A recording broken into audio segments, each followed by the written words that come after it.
안녕하십니까. 창창TV의 허주일입니다. 창업을 준비하시는 분들을 만나서 어떤 사업을 준비하고 있는지를 물어보면요, 선뜻 자기들이 가지고 있는 사업의 중요한 내용을 말하지 못하는 경우가 너무나 많습니다. 사업을 시작하기도 전에 스포일러처럼 다른 사람들이 알고 더 좋은 사업자가 그 사업을 낼름 먹어버리면 어떡하나, 시작해버리면 어떡하나 하는 두려움을 가질 수밖에 없습니다. 스타트업을 준비하는 시기 혹은 스타트업 초기에 이렇게 아이디어를 꽁꽁 싸매고 품고 있어야 할 것이냐, 아니면은 주변 사람들에게 아이디어를 공개하고 그들의 충분한 의견을 듣는 것이 좋을까, 이 고민에 대한 시원한 답을 드리겠습니다.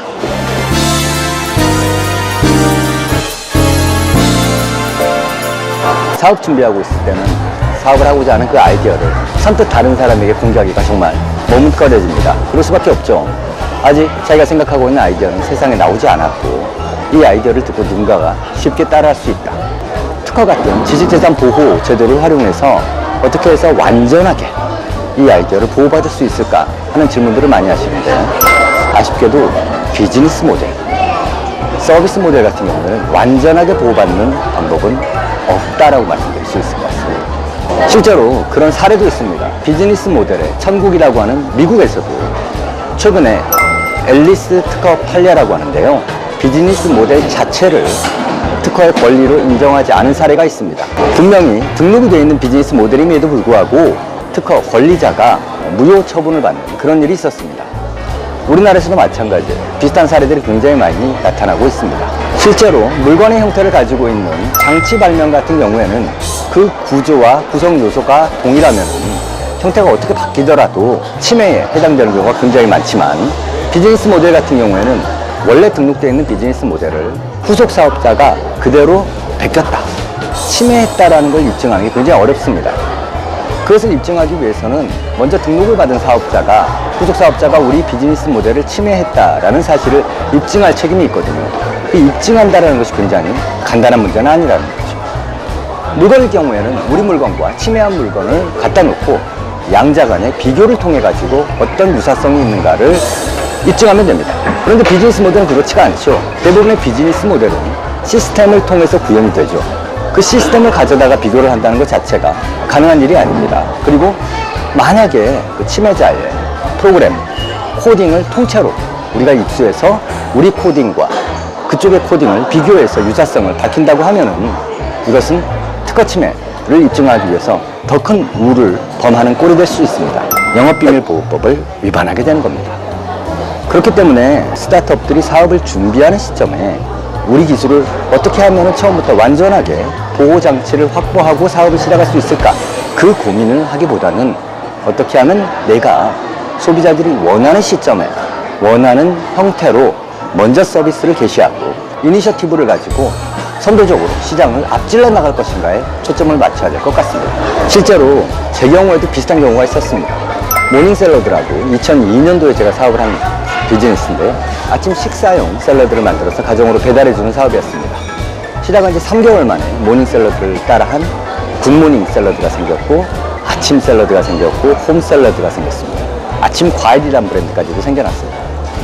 그런 수많은 후속 제품들을 일일이 특허 침해로 고소할 것이냐, 아니면 우리가 이미 확보하고 있는 배송망을 기반으로 해서 그 시장의 볼륨 사이즈만큼 우리의 파이도 키워나갈 것이냐를 가지고 고민을 했었는데, 4개, 5개나 되는 후속 사업자들을 일일이 전부 다 침해로 대응하기에는 시간도 부족하고 자금도 부족했습니다. 우리가 먼저 시작했으니까 더 많은 시장을 확보하고 있으니 저들이 파이를 키워나가는 그 시장에서 우리의 점유율을 유지하거나 조금씩 더 키워나가는 걸로, 그렇게 하면 매출 규모라든지 우리가 가지고 있는 시장의 사이즈도 함께 커진다라는 생각을 가지고 대응을 했었습니다. 결국에는 저는 그 사업을 매각하기는 했지만 저희 모닝샐러드만 2년이 넘는 시간 동안 온전하게 비즈니스를 유지할 수가 있었고, 그 후속 사업자들은 1년도 채 되지 않아서 문을 닫게 되었죠. 스타트업의 비즈니스는 바로 이런 속성을 가지고 있습니다. 아직까지 보지 못했던 혹은 기존에 있었던 형태와는 다른 새로운 방식의 제품이나 서비스를 내놓는 것이 스타트업들이 주로 사업의 아이템으로 선택하는 건데요, 이런 경우에는 먼저 그 아이템을 선점해서 시장에 선도 사업자로서의 인식을 얻어내는 것이 중요하다는 하죠. 예를 들면은 음식 배달은 배달의 민족, 송금은 토스 앱, 명함 앱은 리멤버, 이런 겁니다. 어떤 아이템, 어떤 분야, 그러면 그 회사, 소비자의 인식에 확고하게 자리 잡는 것이 중요하다는 겁니다. 그렇게 해서 첫 번째 브랜드, 제1 브랜드가 되면 후속 사업자가 엄청난 스케일의 마케팅을 투여하지 않는 이상은 선도 사업자의 자리를 뺏는 것이 쉽지는 않습니다. 물론 그렇지 않은 경우도 있습니다. 예를 들면 버튼 대리운전이 모바일 기반으로 해서 대리운전을 연결시켜주는 서비스를 하고 있었는데, 카카오가 대리운전을 시작하자마자 엄청난 타격을 받을 수밖에 없었습니다. 스타트업 입장에서 대기업처럼 안전하게 사업을 시작해서 지속적으로 성장 가능한 아이템을 초기부터, 기획 단계에서부터 충분히 확보하고 시작한다는 것은 현실적으로 어려운 점이 있습니다. 좋은 아이디어가 있다면 그 아이디어는 적시에 빠른 속도로 시장에 진입해서 소비자의 뇌리에 강력한 인상을 남기고 제1 브랜드로서의 자리를 차지해야 된다는 겁니다. 그것이 바로 스타트업이 해야 할 몫인 거죠. 초기 단계에 그 모든 것들을 염두에 두고 시작하기에는 시간이 짧고 자금은 제한되어 있다는 겁니다. 이 아이디어를 남이 베끼면 어떡하다, 이런 고민을 하기보다는 이 아이디어를 어떻게 하면 소비자들이 더 꼭 필요한 형태로 가공할까, 어떻게 하면 소비자들이 이 아이디어, 이 서비스를 정말 쓰고 싶게 할까, 스타트업에게 걸맞는 고민이 아닐까 하는 생각을 해봅니다.